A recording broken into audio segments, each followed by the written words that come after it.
สบายดีเด้อวิธีอบนกวะเนี่ยนี่แบบสูตรได้นี่สูตรใหม่บ่สูตร200,000สูตรใหม่ 300,000นะมันจะขาดวิธีอบนก 300,000หรอ ปาเตอร์โป๊บยันกองวิธีอบนกเห็นกันสิเป็นยังอ่ะบอกไป คนละโมย คาไทยชอบกินเลยอันนี้คือคนดังมันจะบ่ไหม้แล้วตอนนั้นอย่าไปเอาลงไหน ไผสันออกสูตรผู้นั้นบ่ บอกอีสู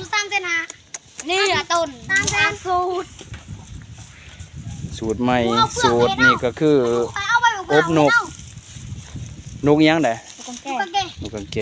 กับนกกระ ปา จิบ เตอร์ นกกระจิบพอเดี๋ยวนกเหี้ยนกคอนโด เคี้ยวมาที่ อันนี้มันตัวพ่น เด้อเบิ่งเอาวิธีอบนกสำคัญกับไปจูด สำคัญกับจูดกองพรวะตีกันอีกอ๋อถ่ายเอานี่ปาโตวิธีอบนก เดี๋ยวใหม่วะใหม่จะเป็นบ่อยเอาบ่คอนใหญ่นะบอกไว้บอกก็ได้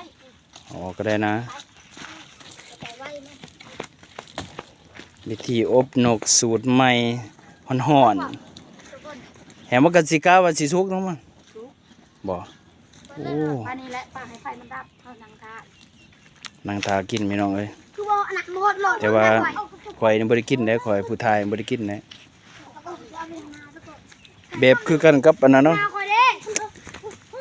แบบไก่อบเนาะเขาสิบอกเนาะ